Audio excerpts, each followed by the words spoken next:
Okay, so thanks for joining, everyone.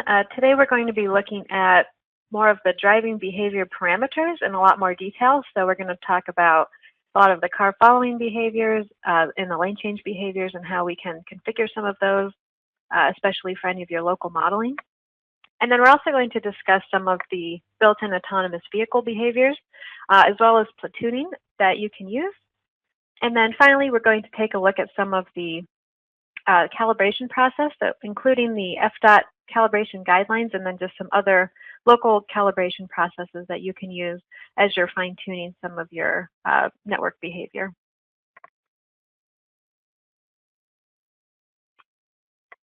So within Vissim, it uses a traffic flow model that is a time step based, and it's going to treat each of the individual vehicle units as individual entities that can see and interact with one another. So the traffic flow model within Vissim uses a car following model that's based on what's called the Wiedemann car following model. And so with this model, whenever a vehicle is in a free driving state, that vehicle will not be influenced by any downstream vehicles. So in this state, the vehicle will just be driving along and it's going to try and maintain its desired speed. Now, if that distance between a vehicle and the downstream vehicle starts to fall below this desired safety distance, then that upstream vehicle is going to start to brake and apply either medium to high deceleration rates. And this can occur if maybe the vehicle in front abruptly changes speed, or if another vehicle just tried to squeeze in and change lanes and ended up in between those two vehicles. Now, if a vehicle is driving along and as they start to approach a downstream vehicle, that driver is actually going to change his speed and adapt it to that lower speed of that downstream vehicle in front of it. Now, while it's approaching, that driver is going to decelerate and try to make sure that there's no difference in speed once they reach that desired safety distance line. And if a vehicle then starts to follow that downstream vehicle, it's going to maintain a fairly constant safety distance, and it's going to try not to make any major changes to its deceleration or acceleration. And of course, due to imperfections of human driving and those sorts of things, there is going to be a slight difference in speed, so that speed will kind of oscillate around zero as the vehicles are driving throughout the network.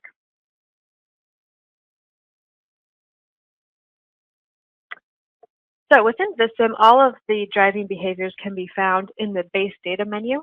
So if you go to that menu item up at the top, you can then select the driving behavior option.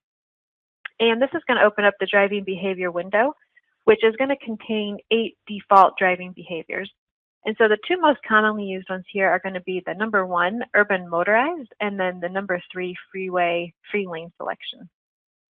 And so we're going to kind of go through some of the details that are involved for both of these different types of driving behaviors. But there are also some other ones in here that exist by default.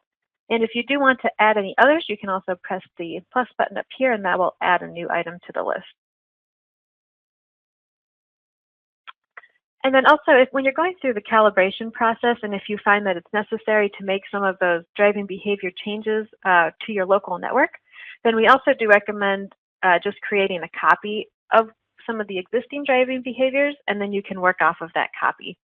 And this will just allow you to always keep that default parameter list in case you ever need to go back and reference them, or if you just want to check and see, what parameters were updated, or if you just need to fine-tune some more and maybe want to change back closer to the default.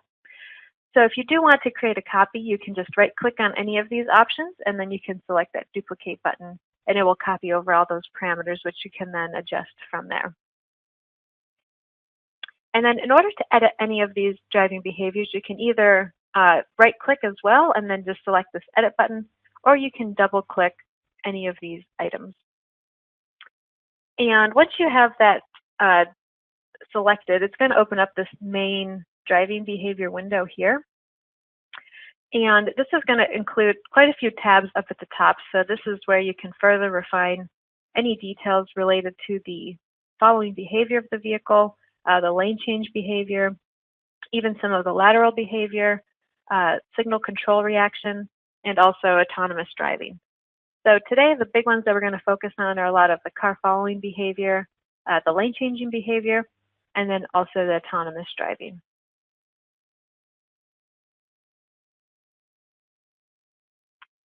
Okay, so first up is this kind of overall following tab up here at the top. And this overall following will allow you to configure information regarding the distance and also the objects and number of vehicles that a vehicle can kind of see around itself. So the first item up here at the top is for the look-ahead distance. And this is going to define the distance a vehicle can see forward in order to react to other vehicles and objects that are in front of it or to the side of it within that same link. So the minimum distance here is this kind of lower bound that's set in which a vehicle can actually see all objects within this lower bound. So it's going to see all the vehicles that are within here and any objects like any red signals that show up or stop signs or reduced speed areas or any other network object that the vehicle needs to react to. And then the maximum distance here, which is set in this case to 820 feet, this is going to be that upper bound in which that's going to be set. And so this is going to be the maximum look-ahead distance, and vehicles will not see anything outside of this maximum distance. And then directly below that here is this look-back distance. And so this kind of sets up those boundaries for which a vehicle can see other vehicles behind itself. And this in particular applies to any situation where vehicles can actually pass another vehicle within that same lane. So this is especially applies to any bicycle modeling where those bicycles can actually go around other vehicles or other bicycles within that same lane. Now, in addition to these distances that can be set, you can also further configure the number of interaction vehicles and objects.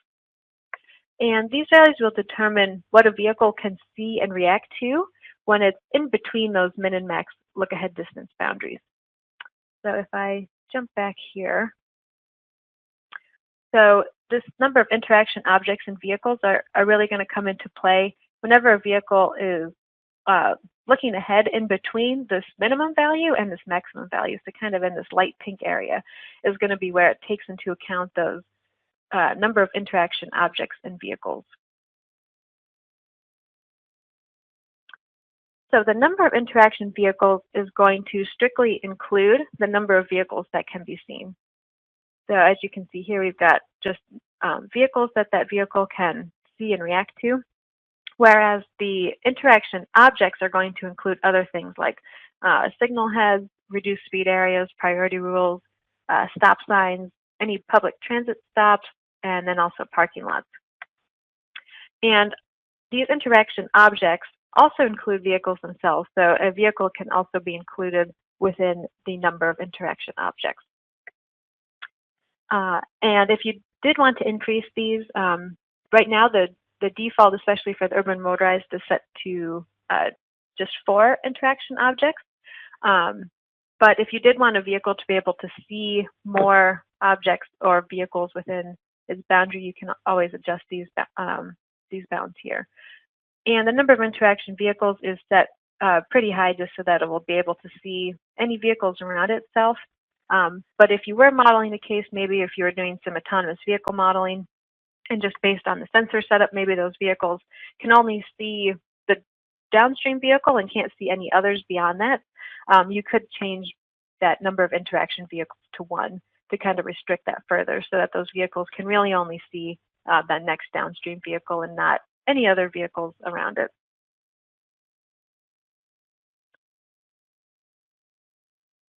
Okay, so now we're going to move on to this next tab here for the car following model. And we briefly talked about at the beginning that the main car following model that Vissim is going to use is called the Wiedemann model. And within here, there's actually 2 different models. So you'll see the number 74, and then you'll also see one for 99. And for Wiedemann 74, there are 3 different parameters that can be configured. So these include the standstill distance and then both the additive and multiplicative parts of the safety distance, which we're going to talk about in more detail next. But this particular model has a nonlinear relationship between speed and desired safety distance, which you can kind of see here in this chart. And so based on how this particular model works at low speeds, kind of below about 50 miles per hour, or 80 kilometers per hour in this case, the desired safety distance ends up being larger for the Wiedemann 74 than for 99, which actually makes this model particularly suitable for any urban arterials and even for low-speed weaving sections. So this urban motorized driving behavior is a good one to start for any of your kind of urban arterials that you're modeling within your network. Okay, so now we can kind of take a look at how that car following safety distance is going to be calculated in more detail. And so this is really comprised of, again, these three main components, as well as the speed that this vehicle is traveling at. So the first component here is that average standstill distance. And this is just going to be that desired the distance between any stopped vehicle. And whatever the setting is, this will have a fixed variation of plus or minus 3 feet as the vehicles are coming to a full stop to wait behind another vehicle. The second part here is, again, that additive part of the desired safety distance. And this is going to control any of that base headway information. And this also increases the following distance based on the speed of the vehicle. And then thirdly, it is the multiplicative part of the desired safety distance. And this part really just determines the amount of variation that exists between a vehicle's following distance.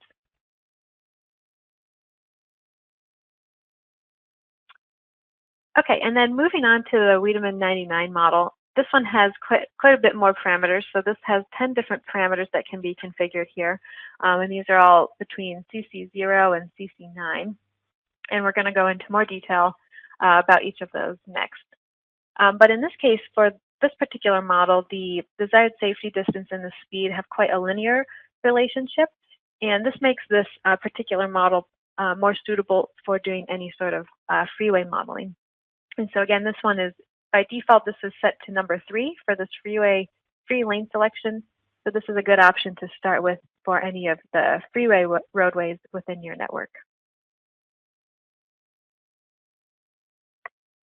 And similar to the 74 model, there are going to be 3 main components along with that vehicle speed that also go into the car following safety distance calculation for this particular model. And also very similar to that one, it also includes the standstill distance, the kind of that gap time distribution or the headway time between those vehicles, and then also some following distance oscillation that will occur here with CC2.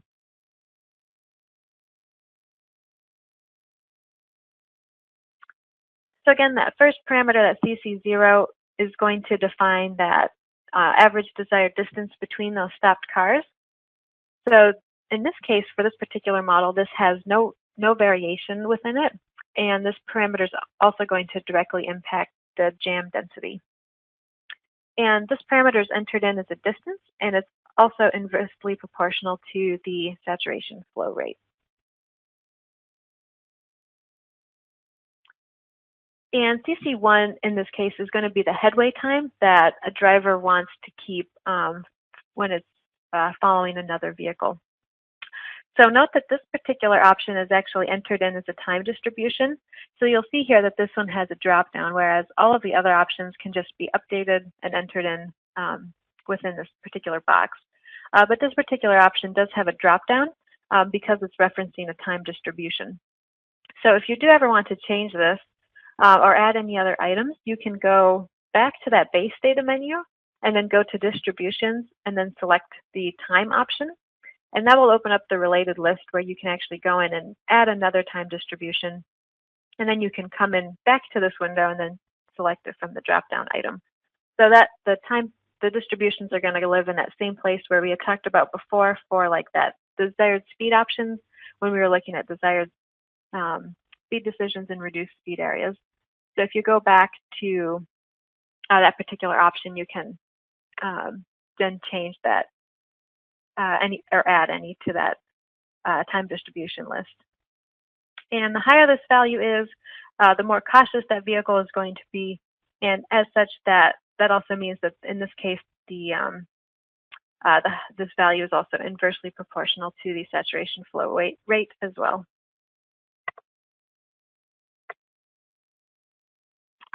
Okay, and then CC2, this is going to look again more at the oscillation as the vehicles are following one another. So this is going to define how much additional distance past that desired safety distance that's kind of set up before a vehicle is going to intentionally move closer to that vehicle in front. And this default behavior that's set here will result in quite a stable following behavior. And this parameter is also inversely proportional to the saturation flow rate. And then next up we have CC3, and this is going to be where vehicles actually start that deceleration process before it reaches that desired safety distance to its downstream vehicle. So in this case, we kind of have that desired safety distance marked off with this red bar, and then here you can kind of see where that vehicle is going to start to decelerate as it's approaching and going to start following that vehicle in front of it.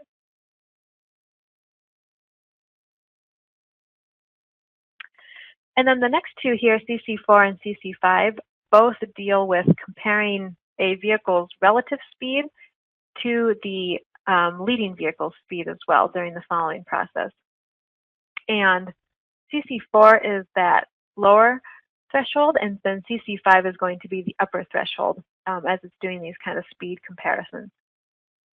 So if in this case, any of these lower absolute values are going to result in a bit more sensitive driving reaction to the deceleration of this vehicle in front of it. So this also does have an inverse relationship to the saturation flow rate as well. And for these, it is also important to note that the positive speed difference will just be the absolute value of that negative speed difference.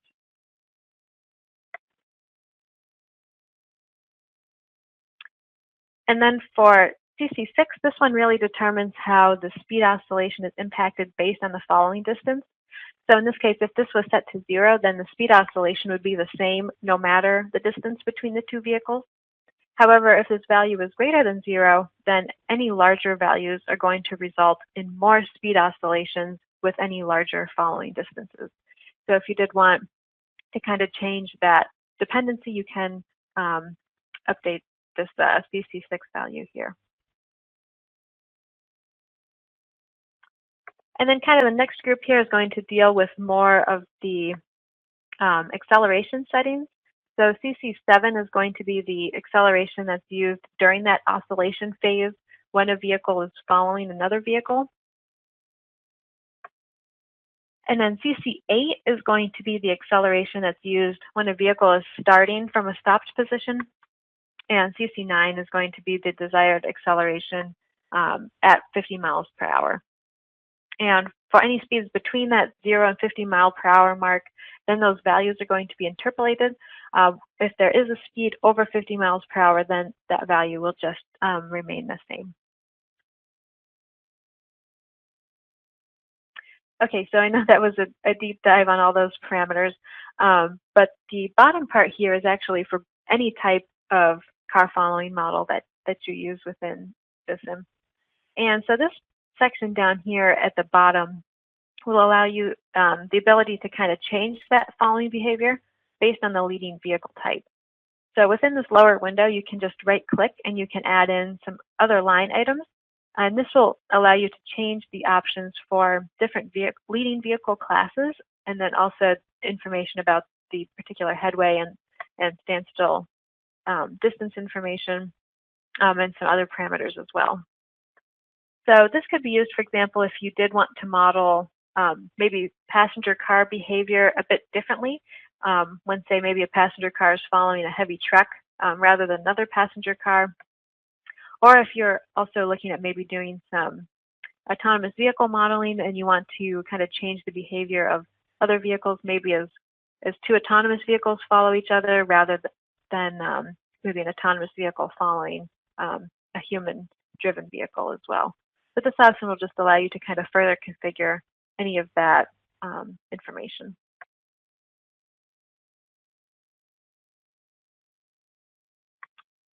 Okay, so now we're going to move on to that next tab regarding lane change behavior. But before we review these parameters, just wanted to discuss the different types of lane change options within Vissim. So there are really two different categories here for lane changes. They can either be a necessary lane change or a free lane change. So if a vehicle needs to go to a certain location, so for example, maybe this red vehicle needs to go here and take this off-ramp, then this vehicle will need to make a necessary lane change because it's required for its routing decision. So in this case, as long as there's a suitable gap, that vehicle will be able to get over and complete that necessary lane change and then continue on and finish its journey. But the other option here is also for a free lane change. And this can occur if a vehicle is following another vehicle and maybe it notices that there's more space in the other lane, or maybe that vehicle in front of it is moving slowly, so that that vehicle maybe wants to go around it so that it can travel longer at its desired speed. So in those cases, those vehicles will just make a free lane change to get in the other lane and then continue along its journey as well. And in both of these cases, there does have to be a suitable gap in order for either of these lane changes to occur.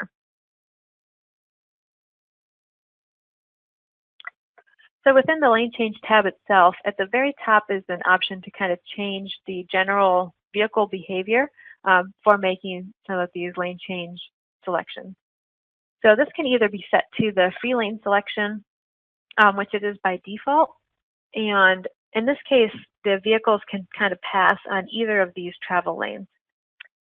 The other option here is the slow lane rule, which in this case, the slower vehicles will kind of stay to the right, and then all of the other vehicles that are going to be passing, kind of traveling in that fast lane, will be on the left-hand side. And this one is typically used if you're doing any sort of like interstate highway modeling where you kind of want those larger trucks to stay towards the right-hand side.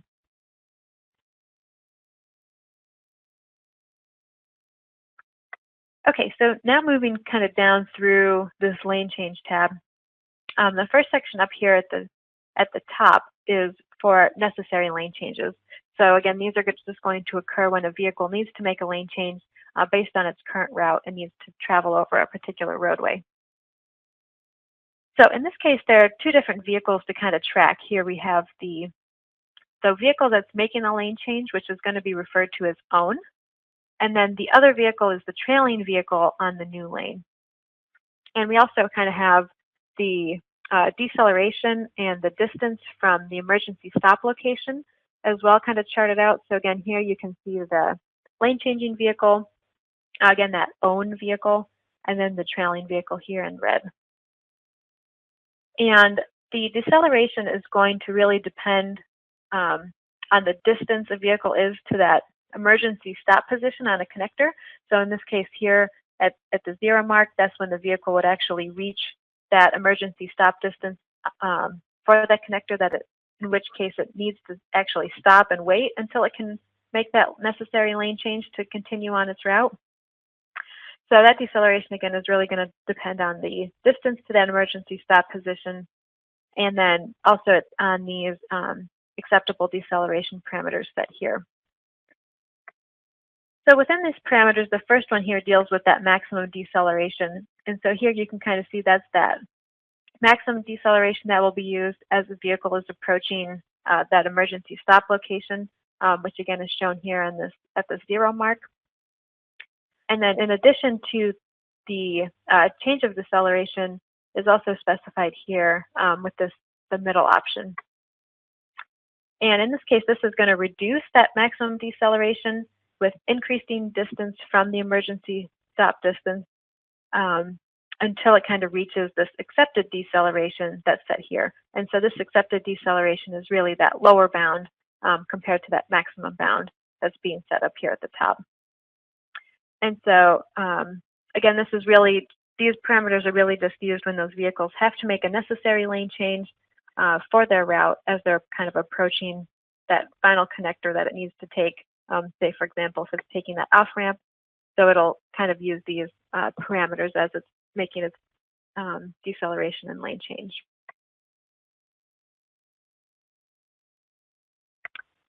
Okay, so moving on to this middle section here, the first option up here at the top deals with the waiting time before diffusion.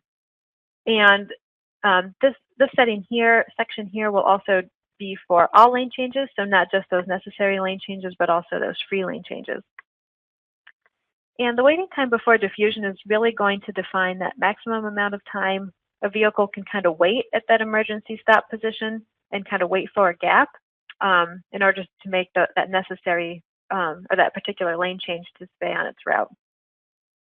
So once that time is reached, that vehicle is going to be removed from the network, and then a warning is going to be written to the that message window. So if a vehicle in this case kind of got stuck waiting somewhere to make a lane change for 60 seconds, at that point that vehicle would just be removed from the network, and then you can see once the simulation or while the simulation is running, and also at the end there'll be a message in the message window where you can kind of see at what time then what vehicle disappeared from the network at that particular moment.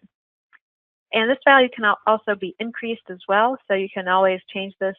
If you never want a vehicle to disappear, you can just set this to like a super high value like 9999, and that will just make sure that you know, all the vehicles will stay in the network.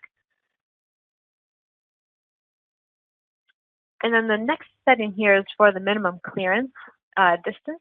And so this is really the minimum distance between two vehicles that has to be available in order for that lane change to take place. And then we also have the safety distance reduction factor. And so during any lane changes, Vissim is going to temporarily reduce that safety distance factor by the set factor that's set here in this parameter window. And once a lane change is completed, that original safety distance will be taken into account again. So you can see down here, this is again really just for those lane changes that are occurring. So that safety distance is just going to be temporarily changed, and then once that lane change is complete, then it'll go back to using this regular safety distance factor, a regular safety distance as it's traveling through the network. Okay, and then on the right-hand side, there are another couple of checkboxes just wanted to mention. So the advanced merging option will allow vehicles to make any of those necessary lane changes earlier, and will also kind of result in more realistic behavior, so vehicles aren't, you know, making their lane changes all at the last second, and maybe causing some unnecessary network congestion. And then right below that is also a vehicle routing decision look-ahead option. And this will also allow vehicles, like say they're leaving a particular route, to allow them to see that next downstream route in advance. So this is particularly useful if you were doing kind of intersection to intersection modeling, where you have routing decisions going through an intersection and then ending, and then you have another set of routing decisions starting again and picking up to go through the next intersection. So this is really useful, especially for that, where kind of want vehicles to position themselves in the proper lane earlier because they know kind of that next routing decision and know what the next turn is that they're going to make. And then finally, within the lane change tab here, we have some option for a cooperative lane change. And if this option is selected, a trailing vehicle, say in this case vehicle A, is going to kind of keep a lookout. And if it notices another vehicle on an adjacent lane, in this case vehicle B, if it notices that this particular vehicle needs to move over and get into this particular lane, maybe for its routing decision, then vehicle A will try to move itself to another lane in order to make room for vehicle B. And in this case, vehicle A will only change to a new lane as long as it's going to be okay still for its particular route that it's on. And note that this option will also not have much of an impact if there is a very congested situation, because in that case there is no actual place for vehicle A to go to in that case if all of the lanes are kind of really congested. And so this option is particularly useful to apply for any of the freeway on-ramps or any weaving sections within your network, just so that the vehicles will be able to kind of get over into the appropriate lane a bit easier.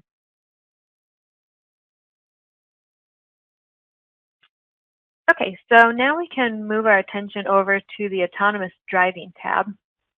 And again, this tab is going to contain some other built-in settings that can be used for modeling autonomous vehicles. And the first option here that we have is to enforce absolute braking distance.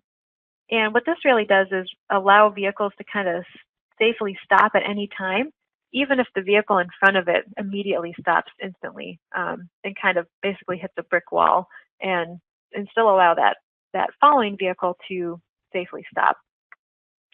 So whenever this option is selected, then the following vehicles are going to be calculating the distance that's necessary to stop without causing a collision if that downstream vehicle did stop immediately. And so this value is going to be particularly used in any of the following and the lane change distance calculations, just to make sure that those vehicles can still stop safely at any point in time.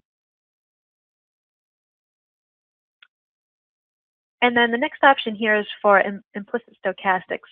So if this value is true, then Vissim is going to use some of the variable stochastic values for its safety distance and acceleration and deceleration values, which kind of mimic the variations in human perception as humans are kind of driving.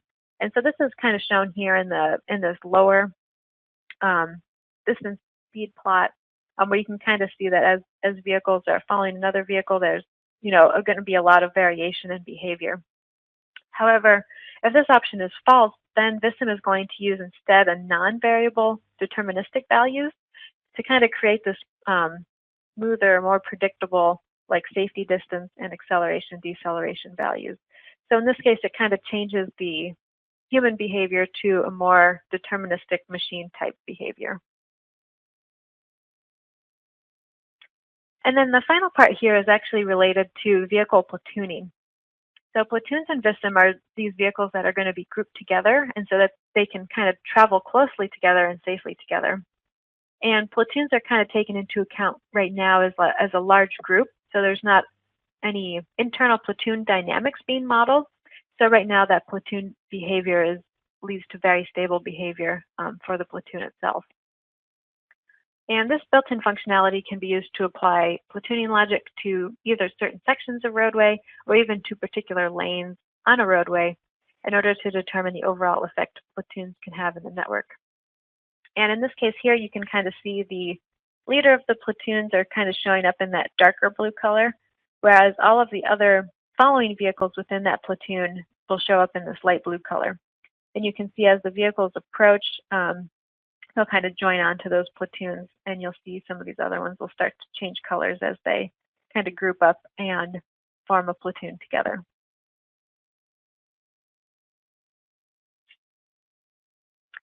So again, here in the bottom section is where you can adjust some of these autonomous driving parameters that are used. So in here you can set like the maximum number of vehicles that are allowed in the platoon and the maximum speed that all of those vehicles in the platoon can drive. And then you can also set information about this catching up distance. So this kind of determines that maximum distance where that last vehicle can maybe catch up and try to join a platoon.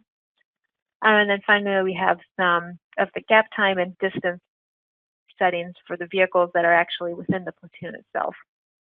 And in order to turn this on, you can just check that checkbox there, and this will open up the parameters for further editing as needed.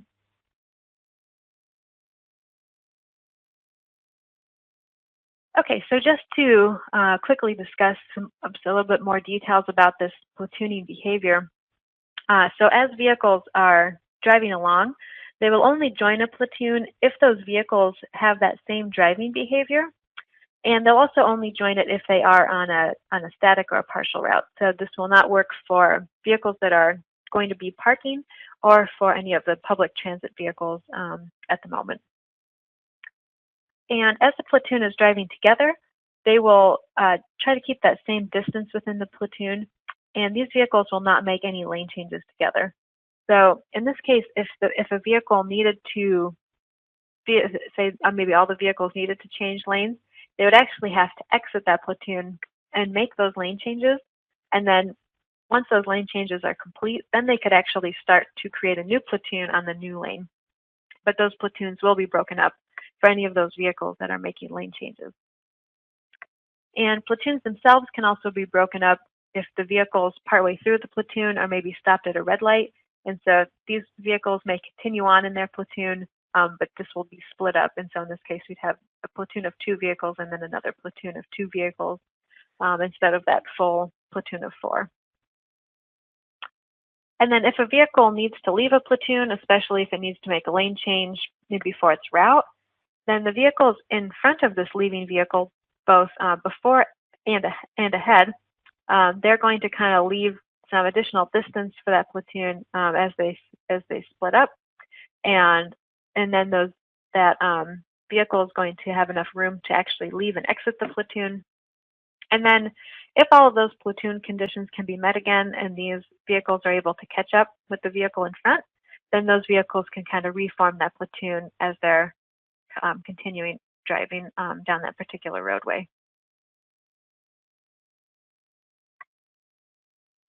Okay, so that was a lot of detailed parameters here to cover, but now we actually need to take these driving behaviors that we have using and then actually apply them within the network. So Vissim itself does not know by default if a specific driving behavior is supposed to maybe apply to all of the vehicles on a link, or if it's supposed to apply for specific vehicle classes. So therefore, there's kind of this intermediate step called a link behavior type. And this is really just a kind of a group or a bundle of different driving behaviors. And then once we have this link behavior type created, this can then be applied to a link. So that way those vehicles can pick up the corresponding driving behavior it should be using for that particular section of roadway.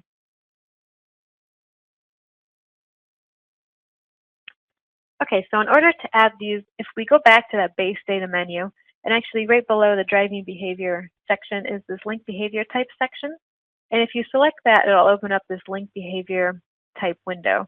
And you'll see here on the left are this is just the name of the link behavior type and then the corresponding driving behavior to the right of it. So in here, if you can either add new options or you can update some of these existing ones, and you can click the plus button here if you want to add a new driving behavior or link behavior type to map to a particular driving behavior. So if you want to kind of create an overall driving behavior, but maybe there are slight changes that need to be made to the vehicle classes, you can also do this further configuration here on the right-hand side. So in this case, you kind of have an overall, maybe a smooth lane change behavior on the left-hand side. But on the right-hand side, maybe we want to kind of change this slightly for passenger cars versus heavy vehicles. So this will just allow you to kind of change those parameters individually for particular vehicle classes within an overall lane change behavior.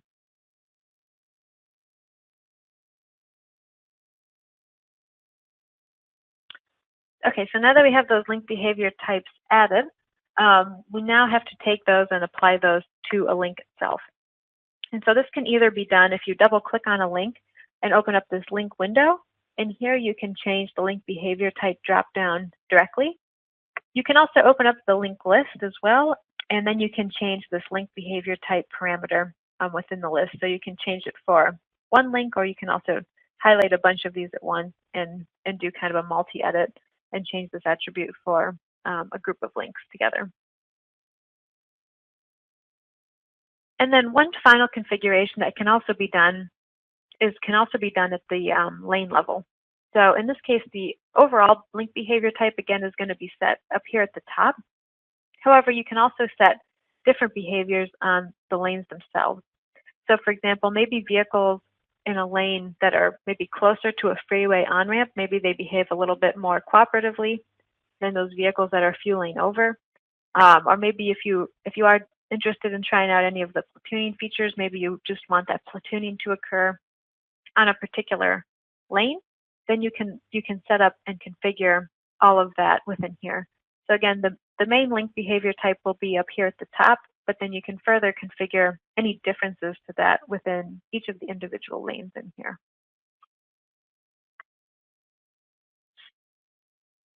Okay, so that kind of covers the big bulk of all of the driving behavior related parameters. So now we can just kind of turn our attention and start discussing a little bit about model calibration and some of the available resources that can be used to make model updates as you're comparing your simulation model to some field conditions. So FDOT actually released a traffic analysis handbook in March 2014 that discusses a lot about the objectives of calibration and some strategies for calibration. And it also contains some tables with different model calibration targets that can be used when you are doing the simulation versus field comparison, just to make sure that your simulation model is kind of closely matching those field conditions. And there is also a section with some different Vissim model calibration parameters for more Florida specific that can be used and adjusted within the Vissim network. So here's a look at that calibration target table. So again, this is going to provide a list of different metrics that can be evaluated with the item being here on the left, and then the calibration target and goal over here on the right-hand side. And so for example, if we take a look at maybe the travel time, so if we're looking at maybe observed travel times that are greater than 7 minutes, this kind of provides us a calibration goal where that simulated travel time should be plus or minus 15% of the field observed value when you're running the simulation. And some of the other items that can be compared are the simulation versus measured traffic volumes within the network, also looking at speed data, intersection delay and queue length, and then also just the simulation visualization. So it's definitely always recommended to watch the simulation run in detail so that you can just watch some of the overall behavior, so you can kind of see how vehicles are changing lanes, how lanes are being utilized, if there's any sort of weaving behavior that's taking place. And just by watching the simulation run, you can kind of verify you know, how that compares to any sort of field observations that you may have. And just to kind of make sure that that particular simulation time period you're modeling is consistent with some of the things that show up in the field. Like if for example, if you maybe know that a particular bottleneck exists or that there's high amount of congestion in a particular area, you can just quickly use the simulation graphics themselves to see if that is being replicated within the simulation. And a lot of these metrics, especially like the travel time, checking some of the traffic volumes, looking at maybe link speed or some intersection information, a lot of these can be further configured and collected within Vissim so that you can have a lot of this information printed out for you, and then you can further compare that to any of those field observations. And so a lot of this part we'll be going over in more detail next week once we start talking about some of these performance measures and how to set up a lot of these objects within the network, and then how to pull out that data so that you can do a lot of these comparisons and just see how the simulation model compares to a lot of these field measurements. Okay, so also included in the handbook here is another table for some calibration parameters, along with the default value within Vissim, and then some of the suggested ranges for Florida models for both basic segments and then also for weaving, merging, and diverging segments. So if you are trying to calibrate and fine-tune certain sections of your network, then to match some of those field conditions that you're seeing, then this resource is a really great guideline for making a lot of these driving behavior adjustments. And as you can see here up at the top section, there's going to be a lot of the driving behavior parameters that we discussed today. So you can see here for the Wiedemann 99 model, there's some suggestions here for any of like the big three, the CC0, 1, and 2. And then there's also some recommendations as well for some of the arterial car following models as well. And also down here at the bottom, there are some recommendations for any of the lane changing behavior. So this kind of outlines some of those changes in more detail, as well as when the cooperative lane change should be used, again, especially for those merging freeway or diverging areas. So again, this is a good guideline to look at as you're running your simulation model, and if you notice that there are particular areas that you kind of need to do some of that Florida calibration and apply some of these parameters to. And then finally, just wanted to take a couple minutes to review some other local calibration tips that can be used within the network. And so the first one here is regarding gap acceptance for unsignalized conflicts that are going to take place within these conflict areas. So conflict areas themselves don't have an explicit critical gap input. However, they do have a few built-in parameters that are used as a part of this calculation. So for example, for crossing conflicts, the critical gap is made up of the travel time along with that front gap and the rear gap values. Whereas for merging conflicts, this one takes into account the front gap as well as the safety distance factor for the conflict area. And so a lot of these can be just configured on the conflict area themselves. So if you double click on any of the conflict areas, it's going to open up that larger parameter list down at the bottom where you can further fine tune these values. And this is especially useful if you are fine tuning any sort of roundabout behavior, especially for like these merging conflicts, if you're trying to match maybe some different count values for circulating vehicles and for vehicles that are approaching and entering that roundabout. And then finally, there's also an additional lane change calibration that can occur outside of the driving behavior, and this can actually be set on the connectors themselves. So the connector lane change distance is really going to determine how far upstream vehicles will start to look for an opportunity to make some of those necessary lane changes when their route travels over that particular connector. So if you increase this distance, this will allow the vehicles to try and make some of those lane changes a bit further in advance.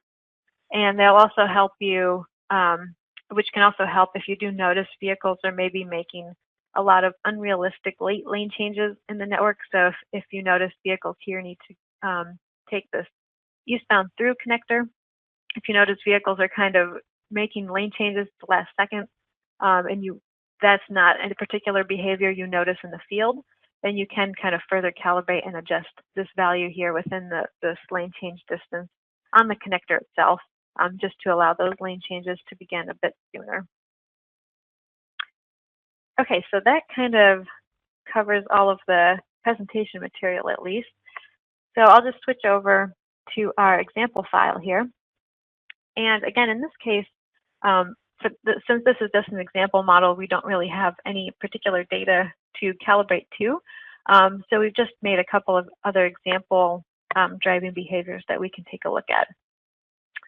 So again, all of these will exist within that base data menu. And then if you go down to driving behaviors, this is where you can see, again, those default ones. So this will be kind of 1 through this 1 through 112 here, or sorry, 103. And then we've got a couple of other ones that we added. So here we have number 10, which is really just a copy of number 1, but with the cooperative lane changing turned on. So if I go up to this lane change tab, you can see in this case we have this cooperative lane change turned on as well. And then we also changed this safety distance reduction factor for vehicles that are going to be using this cooperative lane change behavior.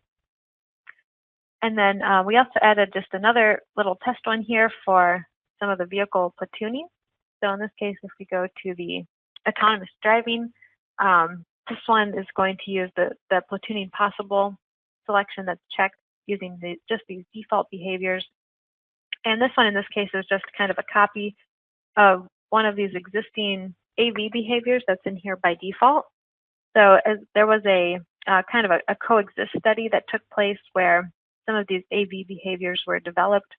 And in this case, we have just a few different kinds where we have like AV cautious, AV normal, and AV aggressive.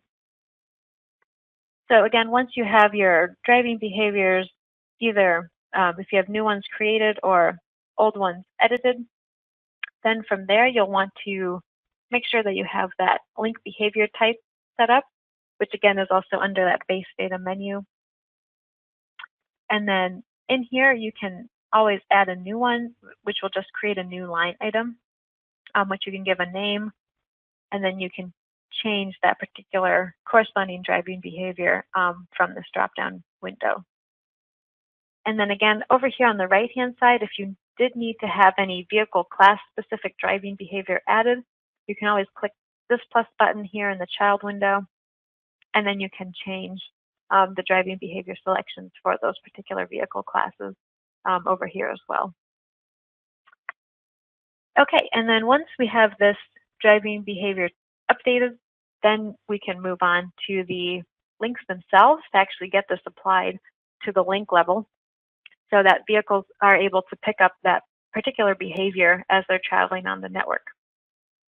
So in this case, for the weaving behavior, we've just added it here to this kind of merging section where the vehicles are going to be driving on and onto this main roadway here. So in this case, we've just changed this overall link behavior type to that cooperative driving behavior that we added. And again, you can also do that within the list itself. So if you go to links and then show list, that will give you this list option where you can kind of highlight other options as well if you needed to change things maybe together in a multi-edit fashion, which is particularly useful for some of these, these larger link sections where you want to change a few at once. And then finally, for that platooning behavior, in this case, this one is just applied to an individual lane. So again, this is making use of that particular lane link behavior type. So overall, we have the urban motorized behavior for the link as a whole, but then we have this AV normal platooning option added here for lane number 2. So if we go ahead and play the simulation here, we can just take a look at maybe some of that platooning behavior. In this case, we don't have a ton of volume on the network, so you probably won't be able to see many differences here with that new weaving or cooperative behavior added here to this merging section. But one nice thing, which we'll also talk about more next week, is that you can also change some of the way that the vehicles are colored. So you can also change it to a particular attribute if you want. So in this case, I'm changing it to a platoon attribute so that we could see if any platoons are being formed as well when this is running. And so in this case, we've got some different blue coloring that will show up if the vehicles do join in a platoon, which it looks like everyone is kind of spaced out right now to join. But you can also download this example file after this is done, and you can run this for a bit more time and just kind of see how some of those behaviors exist.